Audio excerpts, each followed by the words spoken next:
Knox is coming live and direct for those who don't know. This is my first live in a very long time. And real quick, I wanted to go ahead and just get it started. But first, let me go ahead and add a few things to my back office here because I am going to review a bunch of stuff that I found amazing that most people are actually not even talking about. And that has to do with the church and that many people are basically covering, not really covering actually. So that's what I want to do. But before that, I want to say welcome to Bible Theory Podcast. This is where's my manners. Let me introduce you. Bible Theory Podcast is where we talk about the church from all reformed perspectives, mostly from the Presbyterian point of view, obviously, because I'm in the PCA. I'm accountable to my elders. I'm reformed, but I'm trying to keep everything intact. But I'm open to other reform areas as well, the Dutch reform, the Baptist, all that stuff. So I'm open to all that. We cover everything from the reform perspective, okay? As much as possible, diving deeper and deeper into the doctrine of the church into the modern era. Too many times you get, like, for example, people talking about the church once or twice a year, people talking about the church, who are not Christians mostly. You got good intended people out there who are conservatives, libertarians, politicians talk about the church. All these other people talk about the church in the mainstream, in media and all these things, but not really as much from church people, Christian people. You got people out there do talking about the church, issues. They talk about issues. They really don't talk about the doctrine of the church, though. They mention the church. They're talking to Christians, obviously, because the people are the church, right? The building's not the church, but like they're not really specifically applying, connecting the dots in terms of the issues to the local church, right? So this is obviously my first live stream in a long time. I'm breaking the silence. I'm breaking the ice. And I got good news for you. I finally have I finally have my own website. Yeah. I got my own online real estate, and I'm still working on it. There's a couple of things I'm adding. I got a blog, I got a newsletter. You know what I mean? I'm building my online real estate right now. If you can, go ahead, and I appreciate it. Go ahead and visit it. The ChicanoKnox.com. You could go ahead and just hit it up, register yourself for free from my newsletter, enter your email, subscribe for free, read my blog. There's many things to come on this website. I got future plans. I already investigated like many different content creators who are out here, and none of them are doing what I'm about to do. And it's gonna take time, it's gonna take support, and little by little, right? You know what I mean? So go ahead, hit that button on Google, on Firefox or Safari, the ChicanoKnox.com, visit my website, and subscribe to my newsletter. That's the good news. There you can learn about me, you can do all kinds of stuff. Okay, so I found this verse. I was reading the book of Jeremiah, and Jeremiah chapter 51, verse 7 is really awesome. I'm going to take this one little verse that really hit me. And it says, Babylon was a golden cup in the Lord's hand, making all the earth drunken.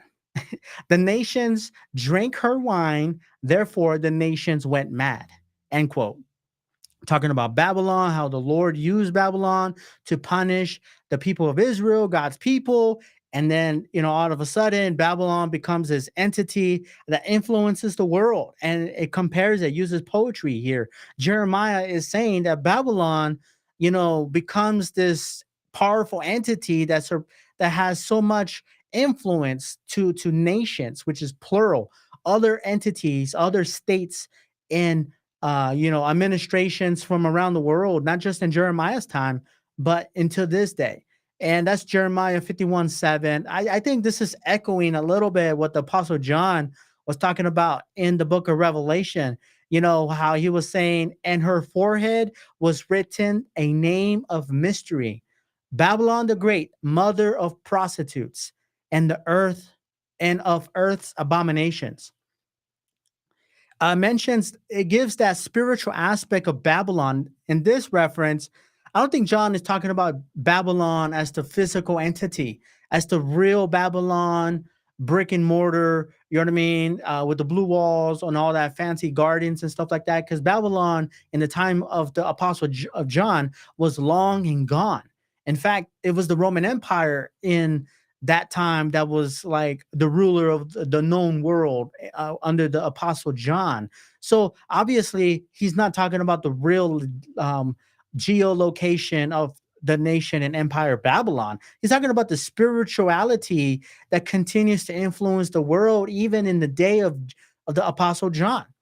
I think that spiritual application can be applied even to this day and throughout church history. You see the spirit of Babylon here and there.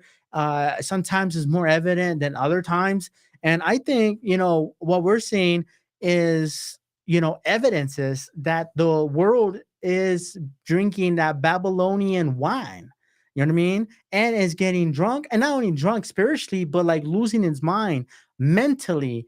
It's affecting people's consciousness. I think Babylon, the great prostitute, spiritually speaking, is influencing the Western world through ideas, through systems, through zeitgeists, through commercials, corporations, all kinds. Even through the church, is infiltrated the church. The church is not immune. What do you mean by the church? I mean the church at large, and big evangelicalism, the seven sisters of the mainline major denominations.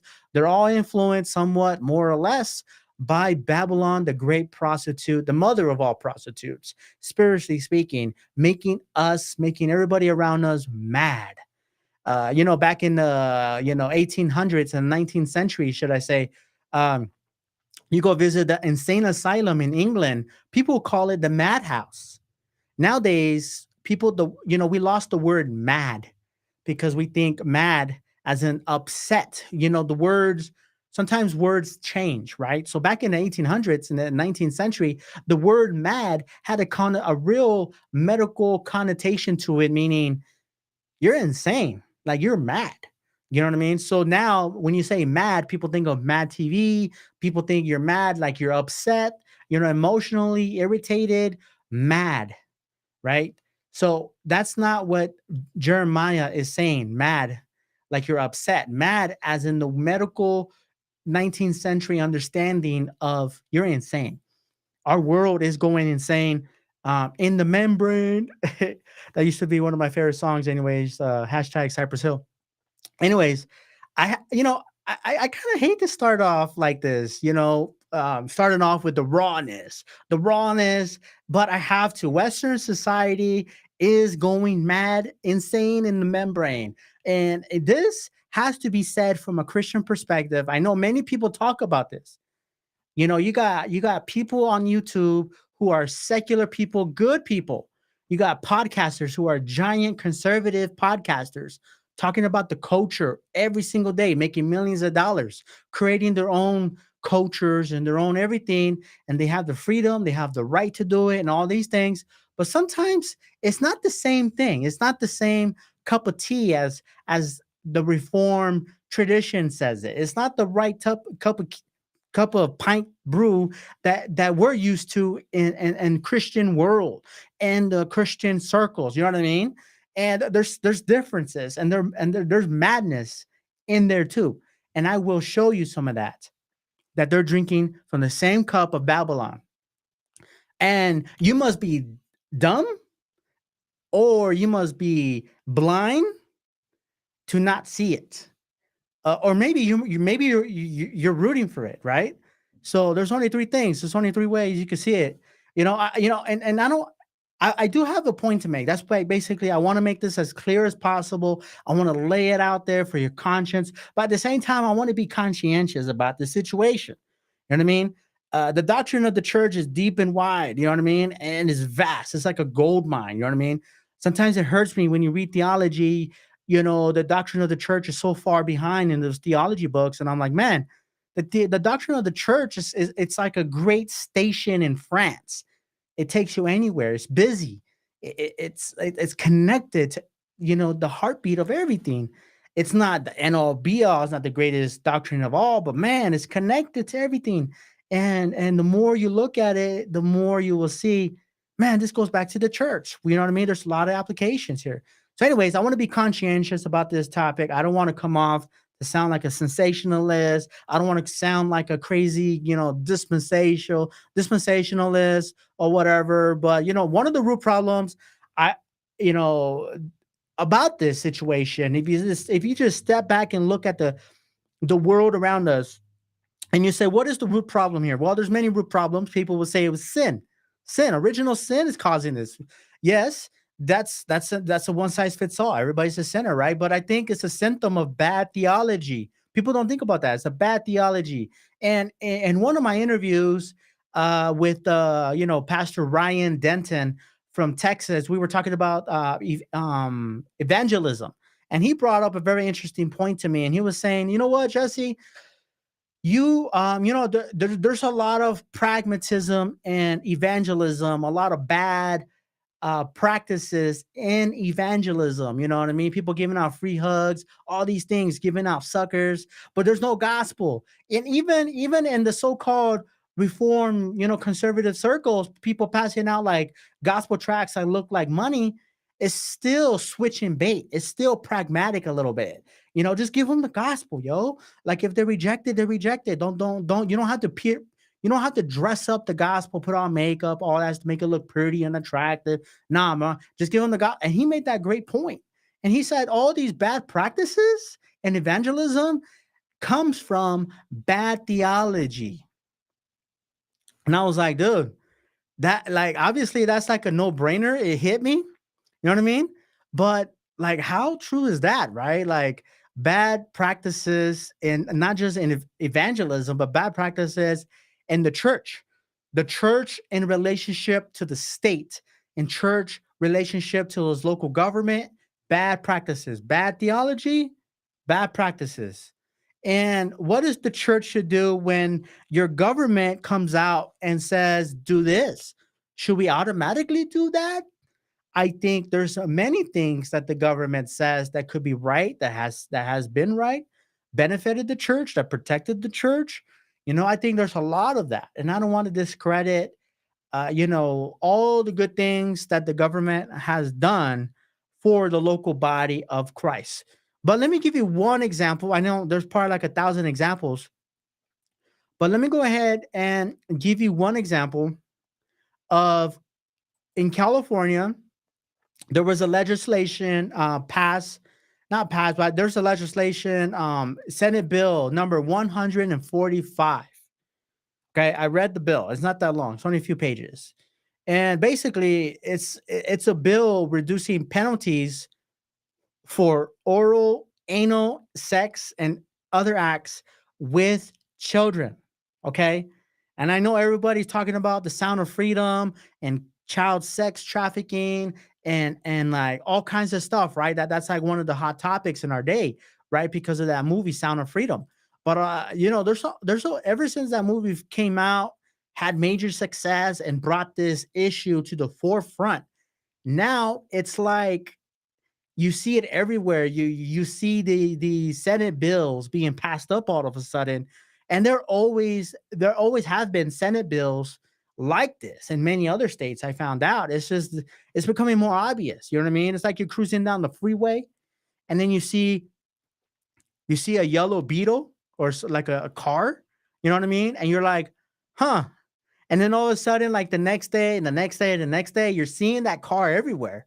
And you're like, it never came to my attention before how many those particular cars, I never noticed that before. Now they're everywhere, right? So it's kind of like that. So Senate Bill number 145, the purpose of the bill basically says this, and I quote strictly from the bill, okay? And it says, and I quote, this bill would exempt from mandatory registration under the act a person convicted of certain offenses involving minors if the person is not more than 10 years old than the minor. And if that offense is the only one, and if that offense is the only one requiring the person to register.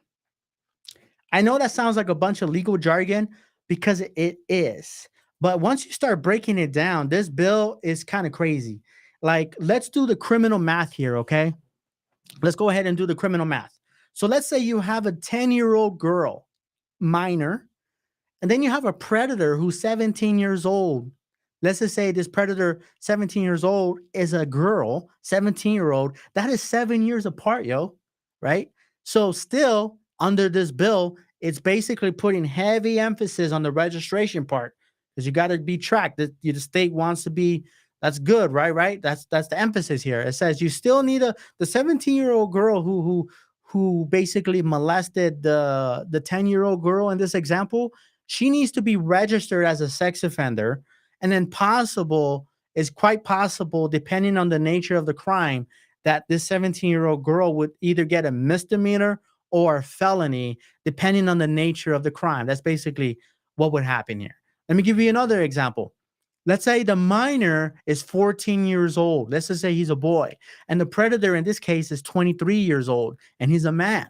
This is 9 years apart, yo. Okay, so still the 23-year-old dude who violated this person, this kid, is evil, right? And he needs to be registered as a sex offender under this law. And still, depending on the crime, he may even run away with a misdemeanor and or a felony. Depends on what kind of, what happened. Still, it's a slippery slope.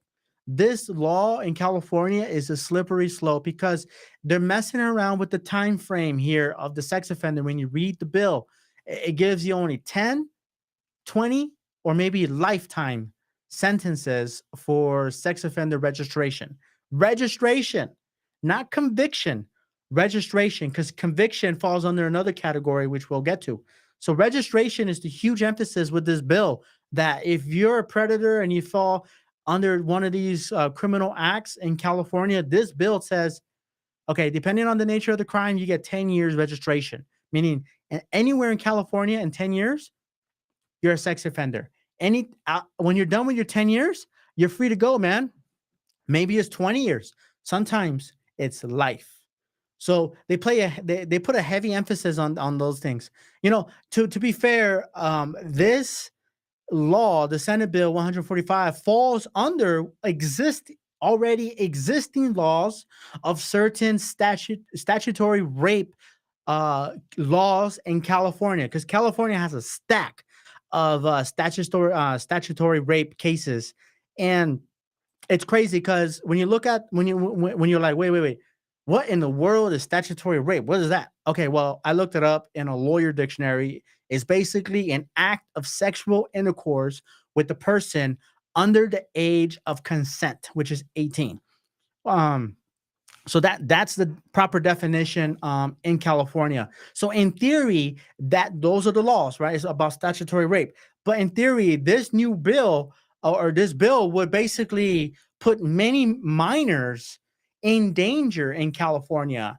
And California is also confusing their already existing laws. Man, like for example, let me read you their statutory sentence here. Sentence you, let me quote, okay? I'm quoting. Sentence you to one of the three terms provided by law. Statutory rape, misdemeanor, up to 1 year in county jail. Statutory rape, felony, 16 months to 3 years in county jail. Statutory rape, felony, if you are 21 years or older and the victim is under 16, 2 to 4 years in county jail. There it is. End quote. So what would it look like to actually be charged as of today, August 10th, 2023, under this bill with existing statutory rape? We don't know. I haven't found a court case yet. I'm sure there's plenty. But right now, let's pray for California. If you're a pastor in California, you should definitely reject this bill. If you see it, vote against it. If you know about it, if you live in California and you feel like, dude, this is messed up, this is wicked, that's not enough. That's not enough to sit in the sidelines and throw rocks. Like you in California, yo, get a piece of paper or open up the Word doc and write a simple letter to your your representative and say, as a Christian, I'm against Senate Bill 145. And you know what? Senate Bill 145 is definitely wicked. So we don't know exactly how California is gonna interpret the law going forward, because now things just got a lot more confusing. But yeah, that's an example of bad theology. Christians who are judges, Christians who are lawyers, Christians who are involved in the courtroom, Christians who are involved in the legislative branch in California, and all these judges who are signing these things and giving orders and following the law are not biblical Christians. They're not following what what the Bible would say about this. We should be against this. The Bible mentions, by the way, statutory rape, and the Bible condemns it. Like there's like dozens and dozens of verses, man. Like just go ahead and look at these verses right here. Genesis 19, chapter 19, verses 4 to 9. Look at Second Samuel chapter 13, verses 1 to 39. Look at Judges 19, verses 11 to 30. Look at what Genesis had to say, 34, verses 1 to 31. So, like, those are some of the examples of statutory rape, of how the Bible deals with it, right? How does the Bible deal with it? Well, let me tell you like this. The Bible deals with it better than California. Take it or leave it. See, let me just read you a little bit, So look at one verse, another verse that I did not provide to you, but let me tell you, Deuteronomy chapter 22, verses 13 to 29. So the laws here in Deuteronomy are basically are related in that they deal with the offenses involving women. So it involves women. There's victims and there's victimizers and all these things, right? If you study criminal law, you should know this. But if you look at verse 13 to verse 22, it deals with the crime involving a married woman. And then in verses 23 to 29, it deals with the crime involving an unmarried woman. So these are case laws. If you're a lawyer, you love this stuff. If you're not a lawyer, you're reading this like, what in the world? Right? But this is what the church is supposed to do, and read this. So, but if you read later on in that chapter, verses 25 to 27, clearly it addresses the crime of rape, which is not statutory, but but just rape. And I quote, it says, if out in the country a man happens to meet a young woman could be statutory, meaning under the age of consent, but a young woman pledged to be married and then rapes her, only the man who has done this shall die. So California should revise this, pull this back, vote against it, and all those people connected to it who were in favor of it should be voted out. And the church should be out there and being Protestant and protesting against it actively, knowingly, biblically, right? And lawfully. So the death penalty for rapists, is that extreme? No, the Bible would say no. And then it says here, do nothing to the woman. She has committed no sin deserving death. And then it goes on. This case is like that of someone who attacks and murders a neighbor. So it's basically the same. Deuteronomy 22 is dealing with the rapist very seriously, that he deserves death, because he's basically he's basically like the murderer who goes out against his neighbor to murder his neighbor and then comes back and eats dinner like nothing happened. That murderer deserves death in the Bible. So the Bible is basically taking rape so seriously, protecting the woman as well, saying that she doesn't deserve to die in this case, but the man who raped her deserves to die. So the man basically is found guilty because he found the woman out in the country when he was just out there roaming around, or in the modern day, this man was in the inner city, right? And he just found a woman walking at night, whatever. But he had a relationship with this woman. Deuteronomy is saying that he wanted to marry this woman. So it's quite possible that this man had a relationship with her, like friendship, acquaintance, maybe got to meet the family and then raped her. But it's also saying that it's given benefit of the doubt that the woman was needing help and that there was no one out there to help her. That's the assumption of Deuteronomy 22, the reason why he should, the rapist should be put to death. So the law is basically talking about sexual assault And let's just say the woman is basically responsible to actively resist the rapist, like scream for help, squirm, resist it, whatever way, however you would interpret that of resistance. The Bible is basically saying, it's assuming scream for help, right? Deuteronomy 22:24. And if let's just say she failed to resist, she could not have done so. So it basically, the Bible does view it as consensual sex, not really rape, because both parties, the Bible is judging as guilty because she did not actively resist. So therefore, can it be called rape? So the Bible says no. If the assault, let's talk about it this way. So if the sexual assault took place in an isolated area, which most rapes do, by the way, then the law would give the benefit of the doubt to the woman, right? It would give her the benefit of the doubt and say that she had probably resisted her attacker because no one was there to help her. So there's no real witnesses. So the law would benefit the woman in this case and give her the benefit of the doubt that she was raped, right? The allegations was real and all this stuff. So there's no witnesses. So the law of God gives her the benefit of the doubt, and she is not capable or liable in this case. Deuteronomy chapter 22, verse 27 makes that clear. So and the way of killing doesn't have to be stoning. Jesse, are you saying we should the California should go out there and start stoning rapists? No, I'm not saying that you need to start stoning people.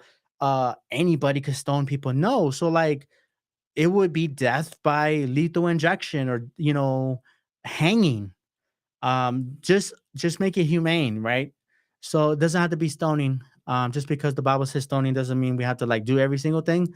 It's just that the fact is that he needs to die, right? He raped the little girl, and the fact that California is now making provisions, making it easier for rapists to get a slap on the hand and to get away with it is not only wicked but perverse and mad.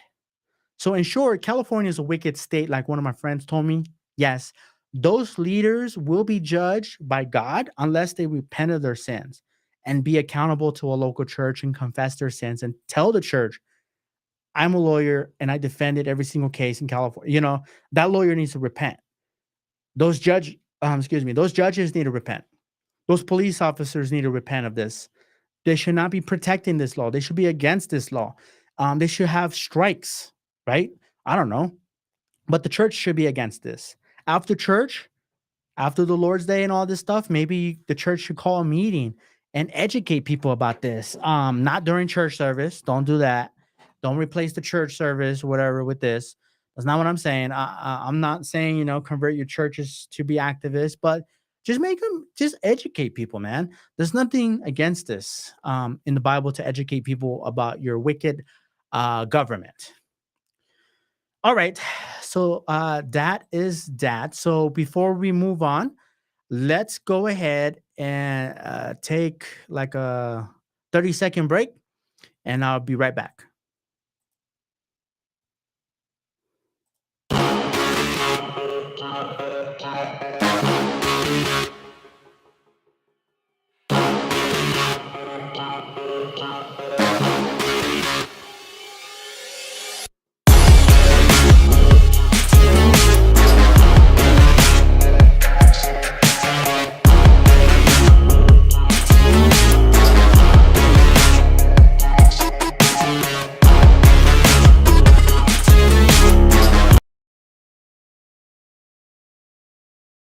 All right, so I'm back again. Thank you so much. Don't forget to sign up for my notification.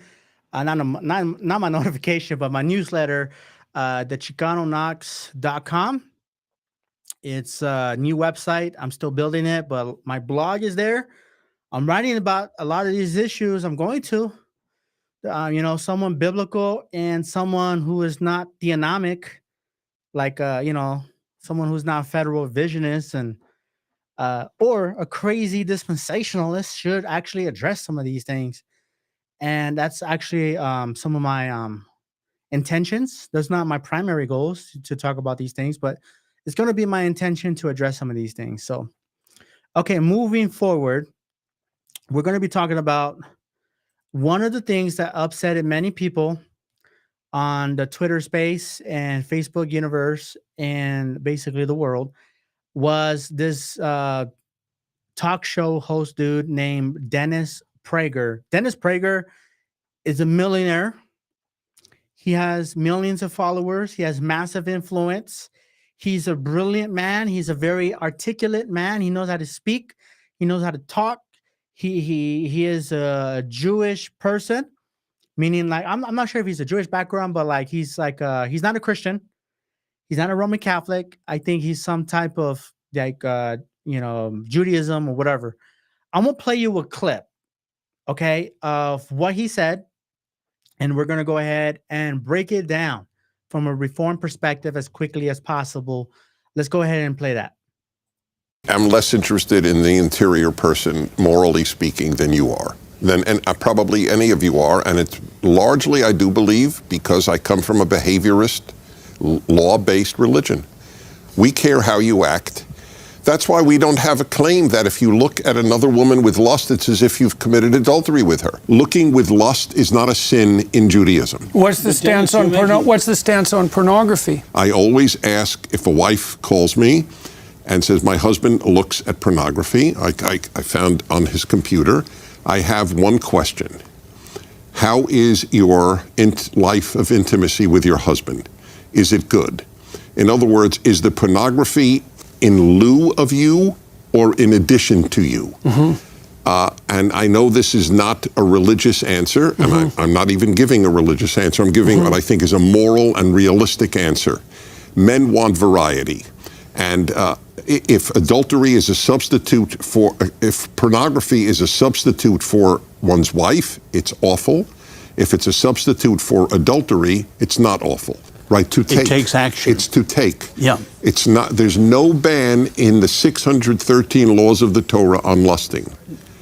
I don't even know there's a tava is the closest you could get to lust. Wow. Okay. Let's go ahead and talk about this, yo. Let's go ahead and talk about this. So that's Dennis Prager with Jordan Peterson. I'm not sure if Jordan Peterson would agree with this or where he stands, but let's go ahead and focus on Dennis Prager and his comments here. Dennis Prager is famous, okay? And in his interview, he was asked a question about pornography. And I think he gave a wicked answer and a wicked response when he was talking about pornography. But the topic is really about, if you listen to the most of it, the topic is really about, do thoughts in of themselves carry moral significance? Let me lower this down here. Do thoughts in of themselves carry moral significance? For example, child pornography, adult pornography, whatever pornography. Let's just take pornogaphy out of the equation for a second. Because we know the answer is yes, the pornography is wicked, fornication, pornography, all that stuff is wicked. And child pornography, for crying out loud, is wicked. But let's go ahead and just take the pornography aspect of this portion of this thought and focus on thoughts. Pornographic thoughts and sexual thoughts are in the Bible called lust, desires, cravings, stuff like that. And a lot of the psychologists would like to dress that up as intuitions. Oh, you're just a man. You're just being who you are. No, but in terms of philosophy, because he's trying to answer this like he said, he's trying to be honest. He's trying to say, Dennis Prager is saying, I'm not trying to answer this religiously. I'm trying to answer this morally. It's like, bro, morals come from religion, like whatever you believe in, you will act on. So like whatever you act on and behave, like whatever you believe in will affect your actions, right? And the Celtic people were pagans back in the Roman times, and they believe all kinds of stuff, and therefore they behaved in a certain way. They painted their bodies blue, and the Romans were like, what in the world are you guys doing, running around naked, painting your bodies blue? And then the Romans got educated and said, oh, it's because you believe certain things, XYZ, that's why you paint your bodies blue. There you go. So where you believe is what you're going to do. But he's trying to answer this in a so-called non-religious way, while pretending by taking a posture of religion. Still, I think it's arrogance. But let's go ahead and hit this at its core, right? This goes all the way back. If you want to say philosophy, okay, let's take it. Philosophy. Let's go all the way back to John Stuart Mill and Jeremy Bentham, who they were not Unitarians, but they're probably Unitarians, but utilitarians. I think I said that. And that's called utilitarian ethics. I'm not sure if I'm pronouncing that right. But that's the kind of ethics that these men were espousing. Okay. And let me read you a quote from Jeremy Bentham and how he defines this philosophy.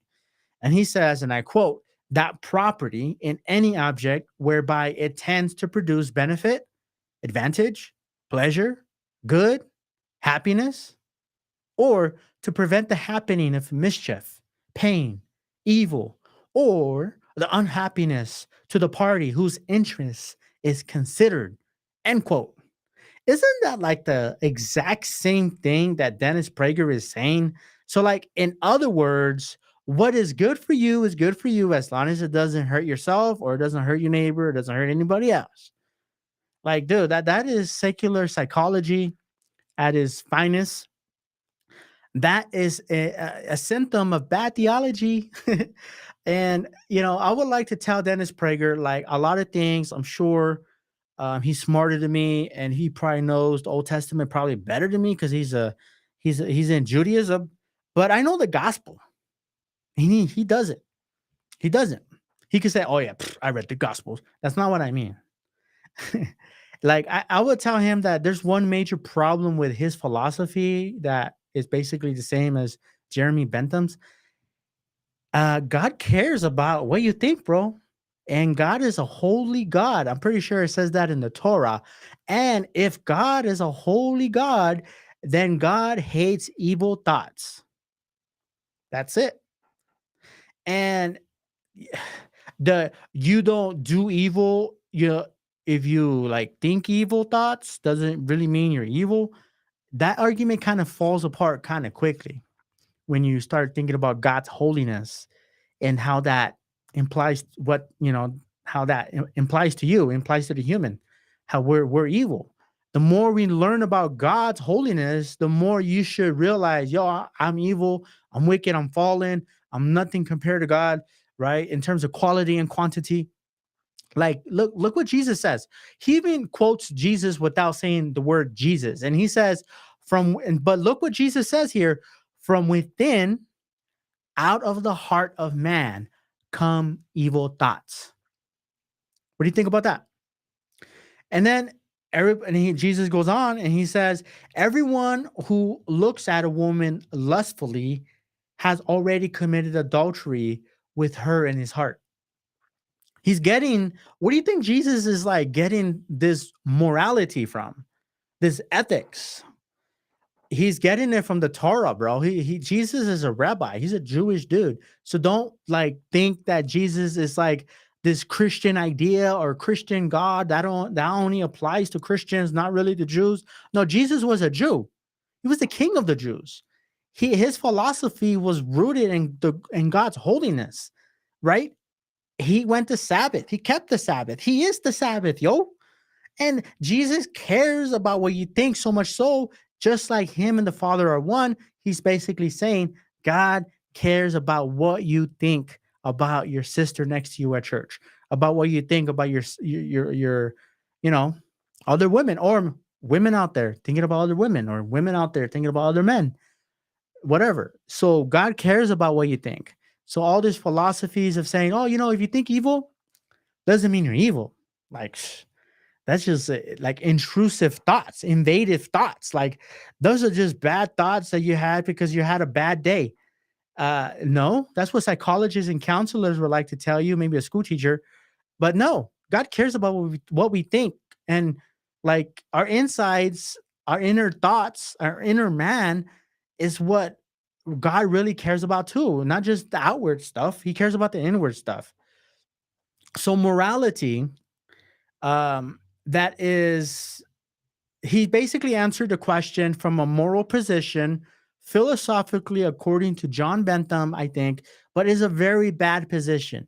It's a very sad position. And you know what's sad? Many Christian conservatives, Jewish conservatives like Dennis Prager, and Christian conservatives, neo Christian conservatives, many pastors, Christian leaders believe this exact same thing. This exact same philosophy is in the church as much as it is out there. This guy has access to thousands of conservatives, thousands of liberal Democrats, thousands of woke people, non-woke people. Dennis Prager, um, has massive influence and massive reach. And I don't want to underestimate that for you, because what he said has impacted many people, confused many people. So biblically speaking, it's full of deceit, evil philosophy. In conclusion, the conservative movement is not a Christian movement. I'm just going to leave that there for you. All right, so let's go ahead and move on to another topic, another person I want to but talk about. I'm going to have him on here on the podcast soon, and that is Dr. Voddie Baucham. I'm not sure if I pronounced that name. Last name, Baucham. I don't know. But anyways, he was on a podcast called the Babylon Bee. He's been on many podcasts recently. Babylon Bee. And he was responding to a question concerning the TV show, the famous TV show called The Chosen. It's kind of like a reimagination of Jesus. It's a famous show. Hundreds of people are watching it and they love it, right? Whatever. It's their freedom to love it, I guess. And I'm going to play you this clip and we're going to talk about it. See, that's another deal. You asked me about my line. You said The Chosen. That's a line you draw. That's a line I draw. Yeah. Have you seen The Chosen? Have you No, watched it? Yeah, I'm 2 watching. CV, man. Second 2 Commandment CV. violation. Oh, okay. Yeah. You're a 2 No CV 4 guy. CV, Gotcha. no 2 CV. Yeah. Gotcha. So, you know, Okay. Gotcha. so yeah, I do that. Again, you asked about my lines. That's Yeah, one that's of my a line. lines, you know? And that series Portraying there. Jesus as idolatry or portraying Jesus as Portraying a Jesus graven as image. idolatry and Yeah. then, you know, I get that. some of the, Yeah. yeah. All right. So there's a longer context to this, but this is one of the most heated part of the conversations. It's a viral clip that went viral, and that's Dr. Voddie Baucham answering a question in the discussion about the second commandment. And the topic was, does the Chosen TV show violate the second commandment? And I think, he answered it pretty fairly, pretty right on. You could tell he was put on the spot, and I think he did his best. But what is remarkable, I think, what shows you that evangelicals are going mad is that they cannot handle the second commandment. they cannot handle the second commandment, yo. So I love how the Babylon Bee guys. I love their work. They're very funny. They're very talented. They make thousands and thousands of money. They have thousands and thousands of followers. They have reach. They have reach, yo. They have followers and power and influence. And kudos for them in terms of building their brand and hustling. I appreciate the hustle, but they're like dispensationalists, and like they follow too much of the dispensationalist crowd, which is not really reform, and they're not really reform, and therefore they chop up the Bible. They have a weird worldview when it comes to the church and when it comes to church history. You know what I mean? So Voddie is not like that. I think Voddie is on his way probably to be a post mill, At least he's an optimistic Amil, from what my understanding, as well as a Reformed Southern Baptist guy. But more and more, he's becoming more Presbyterian minded. Um, he's not Presbyterian; he is Southern Baptist or Baptist, whatever. But he is definitely becoming a little bit more Presbyterian minded as the years go on. But that's a different topic. What I want to focus on is watching The Chosen a violation of the second commandment? Well, the easy answer to this, the Reform answer to this is yeah, duh. And the evangelical world just blew up because they're like, no, it's not. How dare you? That is so hatred of you. That right there shows me that you're mad. You're insane. Like that is a departure from the recovery of the gospel, what happened in the Reformation, and that shows you how much madness is in the modern day church, in not just evangelicalism, even in Presbyterianism, even in Baptist circles and mainline denominations and non-denominations. Like, I'm sure Vody has had this view for a very long time. He's a 2 CV guy. And did you notice in the Babylon Bee, in the interview, he was like, the Babylon Bee guy is like, oh, you're a 2 CV guy. Oh, you're one of those. Like they had to make it clear that like yes, like yeah, like I'm pretty sure Vody has always been that. And when this went viral, there was a confusion from many Reform people looking at Vody of saying, Vody got it wrong, because he's basically saying that he is considering, or he considers watching The Chosen is a violation, when he should have said no, that it is a violation. So that was like the distinction that many people are saying, like he failed to make that clear. And I watched the whole thing, and I think he made that clear. And the people who are causing or making big show of this confusion on there, I think they need to like rewatch it probably. But but it doesn't matter. However, many people on social media, I think, are misrepresenting his statements here, because Dr. Vody is basically saying that he's not saying that he considers a violation. He's basically saying the Reformed view that no, this is a violation of the second commandment. The Reformed view of the second commandment is that any imaginations of God that is outside of the revealed word of God, of who God revealed himself to be in communication of the written word, anything outside of that, is including worship on a Sunday, including worshiping idols and sticks and stones and all that stuff, is a violation of the second commandment. And like if you really want to dive deeper, because I could spend a topic on this all day, but let's go. I highly recommend you read a book by a Puritan named William Perkins titled A Golden Chain. And in that book, he deals directly with the second commandment issue, and it's sharp and is edgy and is great. So it's called William Perkins, A Golden Chain. So go ahead and read that. But let me go ahead and end this little section on Vody with the notice.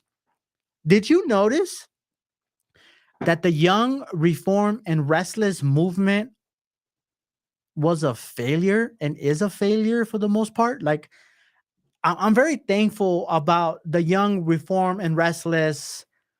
There's some things I'm thankful for. Like they did bring Calvinism back in the world.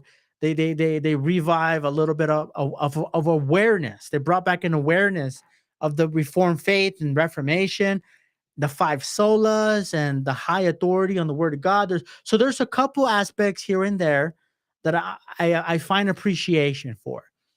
But for the most part, this part of what Vody Bakum was saying, and the reaction from many Christians in evangelicalism and in woke Presbyterianism, he's basically showing us that the Young, Reform, and Restless, right, was a failure.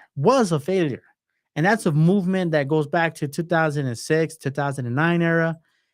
People like Matt Chandler, John Piper, a little bit of John MacArthur, all these other guys, Francis Chan. I don't know who else was on, Mark Driscoll. What they all have in common? They kind of do not teach the true reform position on the first table of the Decalogue. They don't. And they don't, because they have a weak position on the first table of the Decalogue, they have a very weak position on the second table of the Decalogue. What is the Decalogue? It's the law of God, bro. Like, come on. Like, they help mislead a lot of young people to be horrified with such statements coming from a Reformed Baptist saying watching The Chosen is a violation of the second commandment. People blew up.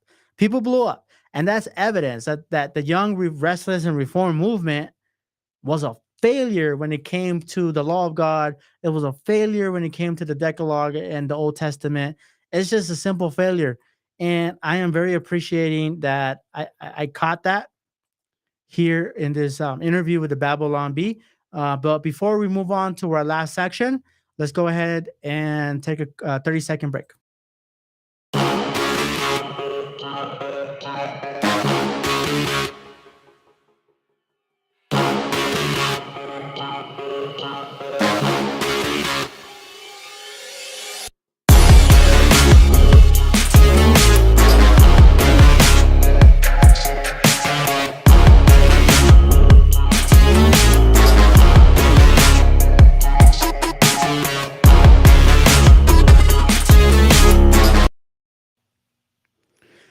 All right, so my last section, I'm going to go ahead and cover another reform dude that made the news that many, podcasts are not really talking about, that is also, going mad. And that is the great Dr. Ligon Duncan. Dr. Duncan is a smart man, a brilliant man. He's smarter than me, that's for sure. And he's a doctor of the faith, and he's a very smart person. And he has done a lot of great things for the church, actually. But however, this is not the first time that he has made some weird statements. That is woke statements, or very near woke statements, neo-woke statements about Christianity. And like, it doesn't surprise me. So don't be surprised if I show you this clip and you're like, yeah, this is not the first time. I know it's not the first time, but I'm going to show you this clip because this shows you that many Christian elites are neoliberal, neo-left-leaning, are just woke. So, and then if you get offended by the word woke, there's something wrong with you. Because I met a pastor one time and he was like, what do you mean by the word woke, man? I don't like that word. And it's like, what do you mean you don't like that word? That's the word that, does it trigger you? It probably triggered him. But anyways, that's a great sign. If you don't like the word woke, it's a great sign that you hate being called out, like I think, and you hate being corrected. So let's go ahead and watch this video, and then we'll go ahead and talk about it.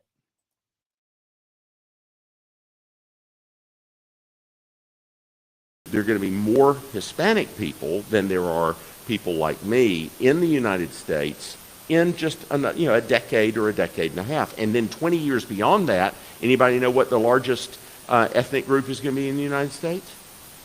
Asian. This country in 2055 is going to be majority Asian. Now, a lot of folks are scared by that. In conservative evangelical circles, oftentimes there'll be a real concern about immigration, and especially what? Illegal immigration, right? That'll be one of our big concerns. But here's the thing, and look, I understand. What if that is God's plan to reverse secularization in the United States? All of us here, because we're Bible-believing Christians, are concerned about a culture that's growing farther away from God, more opposed to the Bible, more opposed to Jesus, more opposed to the gospel. What if immigration is part of God's strategy to reverse that in the United States? And that people that don't look like me, actually, because they believe like me, are much closer to me than people who do look like me, and who don't believe the Bible and don't believe in Jesus and don't believe the gospel. Oh, that gets me excited. You see, because by and large, the Asians who have immigrated to the United States and are now part of the culture and are a growing part of the population do not share the secular assumptions of many people that look like me in the Pacific Northwest and in the Northeast of the United States, in the Ivy League schools and such. So, and it certainly, it gives us a great gospel opportunity.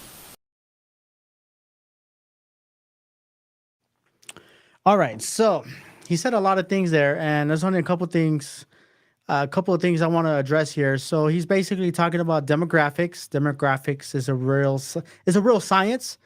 It's one of my favorite studies in science. Geography. And basically, you have to listen to what he says. You could rewind that and play it again. But he's basically saying, Asians, it's gonna, surpass everybody by 2020, by 2050, 2055, and basically saying that people who are white are gonna decrease and blah blah blah. And immigration immigration is gonna be the key method of how God revives the church and brings revival in the Western world. Particularly, I'm assuming he's talking about the United States. And that's his thesis. That's his theory that gets him all excited because he probably read a geography book or something. Yeah. So there's a lot of things wrong with that. First of all, Asians will not surpass Hispanics in the United States by 2050. Most rates shows that Asians will probably only be increased by 2050 by like 9% by 2050. Because if you look at Asians right now, and there are a lot of Asians in America, and there's a lot of coming over, and they're very populous and very enriched culture and all this stuff. But there's like about 24 million Asians in the United States, and Asian is a big word. It's like Chinese, Taiwanese, Korean, South Korea. It involves all kinds of things, right? So like Asia on the map includes, I think it includes Russia. So it's like, do you define Asian as a Russian? Because, Mongolia, parts of Russia is Asian. Russia and Japan is only separated by like 10 miles and, like 10 minutes on one island. Anyways, so like, yeah, I don't know how you would define Asian, but in my understanding, I would probably be like more like Chinese, South Korean. They're not going to surpass the Hispanics, bro. Like, I don't know where he read that. I would love to learn where he read that. I'm interested to learn more, by the way. But Hispanics, according to my studies in geography and demographics, Hispanics and Latinos, bro, represent are gonna surpass the whites. It's gonna surpass the Asians, bro. We're 62 million people strong right now in the United States. So by 2050, bro, we're gonna be like 160 million or something like that, bro. Like it's expected to be like to taper off, because of abortions and all that stuff, and the mortality rates and diabetes, which is higher than the Asians and the Mexican culture, right? We eat too much tacos, bro. Like for us, pupusas, tacos, arroz y habichuelas. We eat a lot of junk, bro, but it's a lot of good stuff. Anyways, but 30 to 40% Hispanics in the United States by 2050, yo, that's a lot. United States is about to be the central Hispanic sphere in the world. And that says a lot. And that's pure demographics. That's pure geography. Something racist about that is, demographics are reality, and there's a lot of things that change. Like when you study history and you say, okay, look at ancient England with the Celts and the ancient Brits and stuff like that. Who came over to England? The Saxons. They came over from Germany, yo. They invaded the country. They were invited, and they brought the whole clan. And guess what? Guess who took over the English Isles? England. Saxons. For the most part, the demographics changed when the Saxons came over. You know what I mean? So that's just facts, bro. Like there's demographics all over the world and things change all the time and it's normal. Nothing racist or crazy thing about that. So that part of it, I understand. It's not really woke. I get it. But the argument is a bit off from the reform perspective, bro. Like church planting. Think about church planting. He's basically implying the church here. He's implying church planting. Like, what do you need for church planting? Well, you need more biblical churches. Like, that's what you need. And church planting, bro. Like, you can't just be planting churches. Like, you need quality over quantity, bro. Like, that's the reform position, is that you need biblical churches in areas where there's no biblical churches. And the Great Commission backs this up. The fact that Jesus binds himself to his church makes it very critical that church planting be one of the highest priorities in your local churches. Multiplication, pollinization, however you want to use any other fancy words for it. And you could look at this in church history, the reformers, the missionary movement, you know, tons of movements that involve church planting, you know, Calvin sending missionaries to Brazil, Luther in Germany, John Knox in Scotland, many other places. The problem we run into is that it's not necessarily resources, money, bro. It's not necessarily money. Although money is a huge issue because you need money to like buy land and to buy bricks and to buy concrete. I get it. But that's not the main issue, bro. The major issue we run into is qualifications of biblical standards for biblical elders, for trained elders, for biblical qualified pastors, trained pastors, and people who actually could be ordained. Like you can't self-ordain yourself, just because you read a theology book. Wayne Grudem doesn't mean you are a pastor or could be a pastor. That's great. That's great, bro. You read Wayne Grudem. Congratulations. But there's like tons of other stuff that's actually way better than Wayne Grudem, and that ordination, all this stuff they gotta be ready for and pass. And the reality is that there is a gap within Hispanics and Asian communities that he did not address, and shame on him. Maybe he forgot. I don't know. And I give him the benefit of the doubt that he probably forgot that the reality is that Hispanics and Asian communities, there's a gap.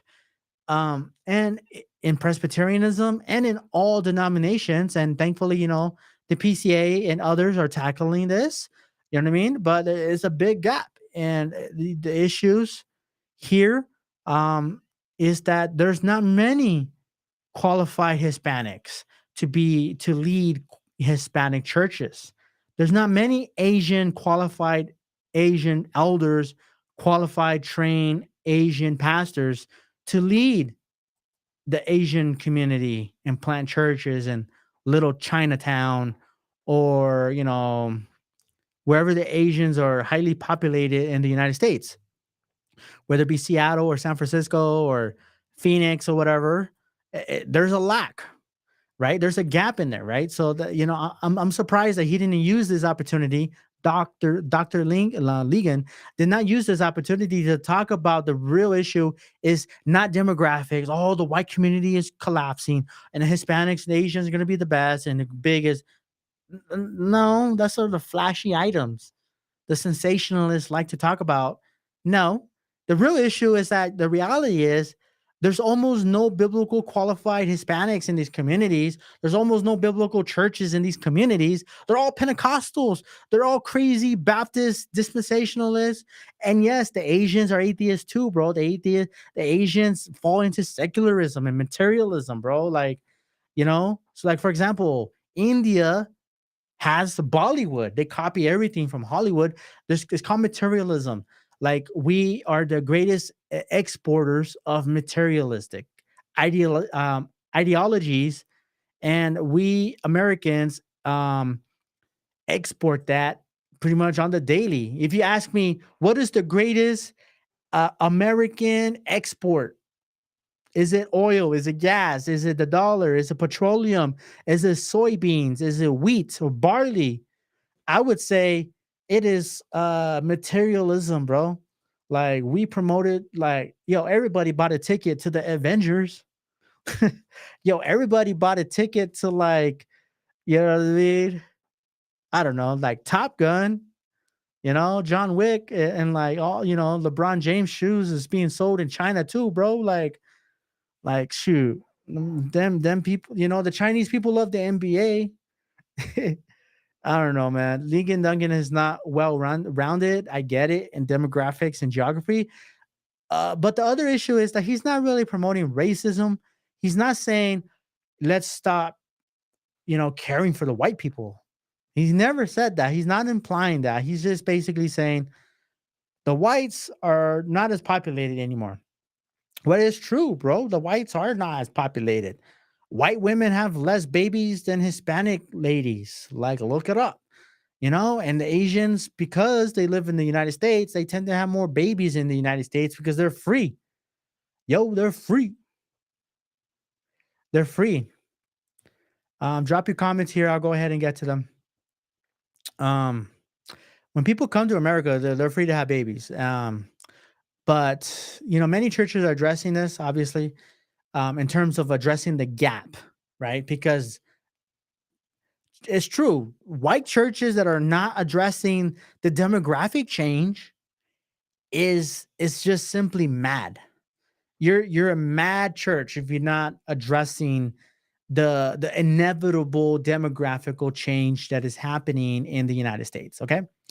And by the way, his policy for immigration, yeah, it's probably way off. Like, anyways, that's a different story.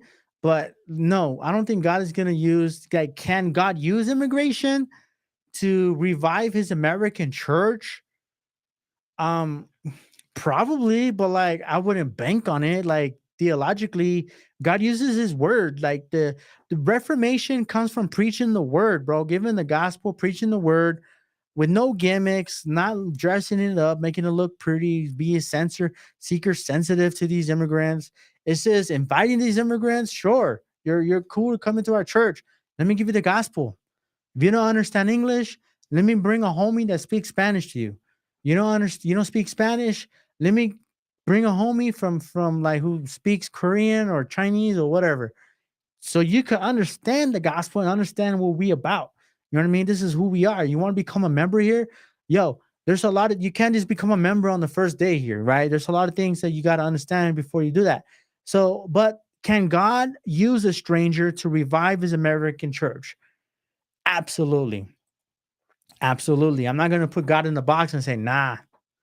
Like, it's kind of arrogant to say, nah, only an American citizen can revive America. Like, that's no, like, I'm not going to fall for that either. Like, God could use a non-American citizen to bring reformation, bro. Like that's possible too. Anyways, I'm sad that Ligon Duncan did not address these things from a reform perspective properly. He needs discipleship and mentoring at his age, yes, to be brought over to a more biblical reform approach. And he needs to drop all this woke liberal baggage that he is somehow echoing from, from the liberal media. So, but anyways, with that, I want to go ahead and end it. And I want to thank you so much for joining. Don't forget to go ahead and support the show by subscribing, hitting that notification bell, and leaving a comment. All those things are free for you. It helps me grow the channel because YouTube doesn't like stuff like this. YouTube doesn't want people like me on these YouTube streets. They want that Dennis Prager stuff. They can handle that. You know what I mean? Because it's not a threat to the kingdom of darkness. But when you start talking about the gospel, you start talking about the real stuff, like from a Christian reform perspective, like you better believe they're gonna probably ban me or shadow ban me or whatever. So to go against that, spread this news, man. Tell people, hey, the Chicano Knox saying some good stuff out here. Like, I'm not, an expert. I'm not saying that like I know it all, but like, yo, look for me on Twitter, Instagram, and like that, and hit me up. Don't forget to sign up for my blog. Go ahead and read that, and don't forget to go ahead and support the show. Buy me a shirt. Buy a shirt. Buy your wifey a shirt. You know, buy your kids t-shirts, coffee mugs, stickers, all kinds of stuff. Get your phone and scan this QR code right there, and like the rest is history. You know what I mean? All right. Well, I gotta go. Places, places to go. I gotta go tuck in my kids to bed. Anyways, it's my first live, so I'll be back. Grace and peace.